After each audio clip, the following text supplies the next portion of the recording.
आप भी कहीं वेकेशन पे जाना चाहते हैं और उसके लिए सही बजट नहीं बना पा रहे हैं और सही से अपना पैसे को नहीं निकाल पा रहे हैं, तो यहाँ पे आज के इस वीडियो में मैं यहाँ पे आपको कुछ ऐसे स्मॉल कैप फंड बताने वाला हूँ जिनमें आप इन्वेस्ट करेंगे और अपने घूमने के लिए अगर आप वो गोल बना के चलते हैं कि आपको 5 साल में कहीं बाहर की डेस्टिनेशन पे जाना है, कहीं अच्छी जगह जाना है और उसके लिए आप अगर इन्वेस्ट करते हैं तो आप एक अच्छा रिटर्न कमा सकते हैं।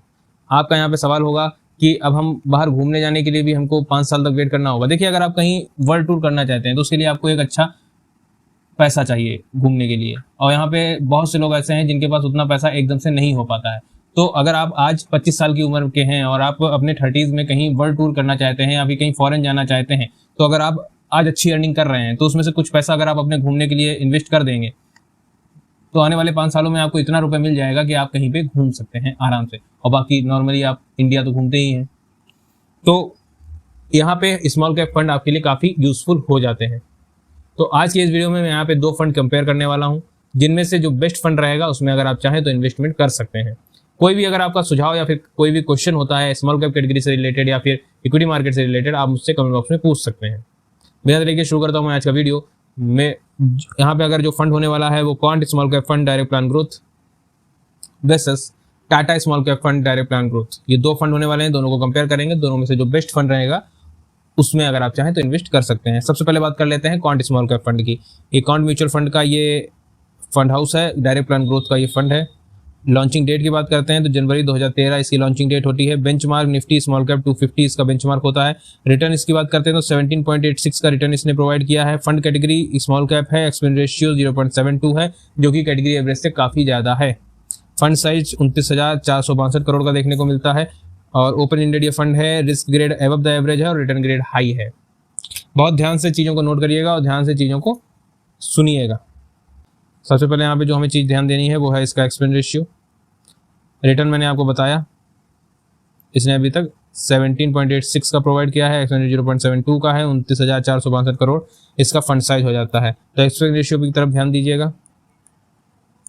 मिनिमम इन्वेस्टमेंट 5,000 से स्टार्ट कर सकते हैं और मिनिमम SIP 1,000 रुपये से स्टार्ट कर सकते हैं। मिनिमम विड्रॉल 1 रुपये का भी यहाँ पे आप निकाल सकते हैं। एग्जिट लोड 1% का लगता है अगर आप 1 साल के अंदर में पैसा रिडीम करते हैं। CAGR 1 साल में माइनस में देखने को मिलता है और 3 साल में 26.23, 5 साल में 36.96 जो कि कैटेगरी एवरेज से अपर परफॉर्मेंस देखने को मिल रही है। रोलिंग रिटर्न की बात करते हैं तो यहाँ पे कैटेगरी एवरेज ने अच्छा परफॉर्म किया है 6 महीने में। 1 साल में इस फंड ने अच्छा परफॉर्म किया है। 2 साल में फंड अच्छा परफॉर्मेंस दी है और 3 साल में भी फंड ने अच्छी परफॉर्मेंस दी है और 5 साल में भी फंड ने अच्छी परफॉर्मेंस देखने को मिली है। SIP रिटर्न की बात कर लेते हैं तो 1 साल में -2.26 का देखने को मिलता है। 3 साल में 19.56, 5 साल में 33.70 का देखने को मिलता है। सेक्टर लोकेशन की बात करते हैं तो फाइनेंशियल में 17.88% का, हेल्थ केयर में 16.61, सर्विसेज में 15.13, एनर्जी में 14.02, कंस्ट्रक्शन में 8.59 और अदर्स में 27.77 का यहाँ पे एलोकेशन देखने को मिलती है। लार्ज कैप में आप यहाँ पे लगभग 5% का इस पे मान लीजिए इन्वेस्टमेंट, मिड कैप में 44.88 और स्मॉल कैप में 50.11 का इन्वेस्टमेंट देखने को मिलता है। ना के बराबर लार्ज कैप में है और बाकी मिड कैप और स्मॉल कैप में इन्वेस्टमेंट देखने को मिल रही है। हाईएस्ट एक्सपोजर रिलायंस इंडस्ट्रीज में 9.23 का देखने को मिलता है जो कि जून 25 में 9.90 का देखने को था, जो कि उससे कम करके 9.23 किया गया है। रिस्क रेशियो स्टैंडर्ड डेविएशन अच्छा नहीं है। बीटा मॉडरेट देखने को मिलता है। शार्प रेशियो ठीक है। टेन्योर रेशियो भी ठीक है और रिटर्न वाइज फंड अच्छा है और अल्फा भी अच्छा है इस फंड का। बात कर लें इस फंड को मैनेज करने के लिए तो यहाँ संजीव शर्मा, अंकित पांडे, संदीप टंडन, वरुण पाटनी, आयुष कंबत, समीर काटे, युग टिबरेवाल इसको मैनेज कर रहे हैं। ये तो बात हो गई क्वांट स्मॉल कैप फंड की। आगे बढ़ते हैं, टाटा स्मॉल कैप फंड की बात करते हैं तो यहाँ पे टाटा स्मॉल कैप फंड इसका फंड हाउस हो जाता है। लॉन्चिंग डेट नवंबर 12, 2018 इसका लॉन्चिंग डेट है। Benchmark Nifty small cap 250 benchmark है। रिटर्न इसने अभी तक 24.64 प्रोवाइड किया है जो कि क्वांट से काफ़ी ज़्यादा है। यहाँ पे बात कर लेते हैं स्मॉल कैप कैटेगरी फंड है। एक्सपेंस रेशियो 0.33% का है जो कि कैटेगरी एवरेज से काफ़ी कम है, क्वांट से भी काफ़ी कम है। फंड साइज 11,576 करोड़ का देखने को मिलता है। ओपन एंडेड फंड है। रिटर्न एबव द एवरेज है और रिस्क ग्रेड लो है। 5,000 रुपये से इन्वेस्टमेंट स्टार्ट कर सकते हैं। SIP 100 रुपये से और मिनिमम विड्रॉल 500 का यहाँ पे आप कर सकते हैं। 1 साल के अंदर में अगर आप यहाँ पे अपनी यूनिट्स को रिडीम करते हैं तो 1% का एग्जिट लोड देना पड़ेगा।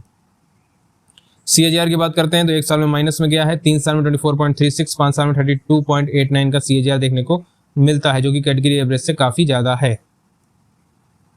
6 महीने में यहाँ पे ये कैटेगरी एवरेज से अपर परफॉर्मेंस देखने को मिलती है। 1 साल में भी कैटेगरी एवरेज को बीट किया है, 2 साल में बीट किया है, 3 साल में बीट किया है। इसने लगातार अपने कैटेगरी एवरेज को बीट किया है।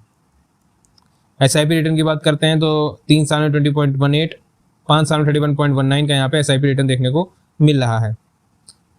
सेक्टर एलोकेशन सर्विसेज में 14.24, केमिकल्स में 12.90, मेटल्स एंड माइनिंग में 10.09, हेल्थ केयर में 9.72, कैपिटल गुड्स में 8.83, अदर्स में 44.22 को यहाँ पे इन्वेस्टमेंट देखने को मिलता है। लार्ज कैप में लगभग वही 5% के आसपास और मिड कैप में सेम 44.88 और स्मॉल कैप में 50.11 का इन्वेस्टमेंट देखने को मिलता है। हाईएस्ट एक्सपोजर यहाँ पे अगर हम बात कर लेते हैं तो सुदर्शन केमिकल इंडस्ट्रीज में देखने को मिलता है, जो कि क्वांट में रिलायंस इंडस्ट्रीज में था। रिस्क रेशियो स्टैंडर्ड डेविएशन अच्छा है, बीटा भी अच्छा देखने को मिलता है, लो वॉलेटिलिटी का फंड है, शार्प रेशियो अच्छा है, टेन्योर रेशियो अच्छा है, अल्फा अच्छा है और रिटर्न वाइज भी ये फंड काफ़ी बेहतर है। रिस्क रेशियो अच्छे हैं। इस फंड को चंद्र प्रकाश पटियार इसको मैनेज कर रहे हैं, जितेंद्र खत्री इसको मैनेज कर रहे हैं। तो ये थे हमारे आज के दोनों फंड। इन दोनों फंड में से कौन सा फंड विनर है, ये अगर आप मुझे बताएंगे तो मैं आपको यहाँ पे 1 मिनट का समय देता हूँ। आप आराम से कमेंट बॉक्स में इस फंड का विनर बताइए, इस कैटेगरी में कौन सा फंड आपको यहाँ पे विनर लग रहा है। तब तक मैं यहाँ पे आपके लिए विनर का नाम लिख देता हूँ।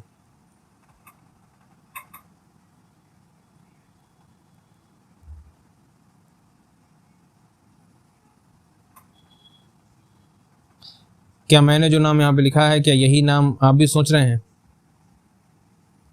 विनर है Tata small cap fund direct plan growth, क्योंकि इसमें सारी चीज़ें मुझे पॉजिटिव देखने को मिली हैं। रिस्क ग्रेड अच्छा है, रिस्क ग्रेड यहाँ पे नहीं है, सारी चीज़ें पॉजिटिव हैं। रिटर्न वाइज भी क्वांट से बेहतर है, एक्सपेंस रेशियो भी क्वांट से बेहतर है और कई चार्जेस जो यहाँ पे देखे गए हैं वो क्वांट से बेहतर हैं। तो अगर आप इन्वेस्ट करना चाहते हैं स्मॉल कैप कैटेगरी में तो आप आराम से इसमें इन्वेस्ट कर सकते हैं, चॉइस आपकी रहेगी। तो जो लोग भी टाटा स्मॉल कैप में इन्वेस्ट करना चाहते हैं बेधड़क इन्वेस्ट करिए, काफ़ी बेहतरीन फंड है, काफ़ी अच्छा फंड है और काफ़ी एक अच्छा रिटर्न प्रोवाइड करता है ये फंड। तो आप यहाँ पे अपने गोल के मुताबिक इन्वेस्ट करिए और रिटर्न पाइए। वीडियो अच्छा लगा है तो लाइक कर दीजिएगा, चैनल को सब्सक्राइब कर दीजिएगा। इस तरीके के कंपैरिजन वीडियो और चाहिए तो कमेंट बॉक्स में बताइए, मैं आपके लिए और कंपैरिजन वीडियो लेके आऊँगा। किस फंड को किस फंड से कंपेयर करना है ये भी बता दीजिए। मिलता हूँ नेक्स्ट वीडियो में, धन्यवाद।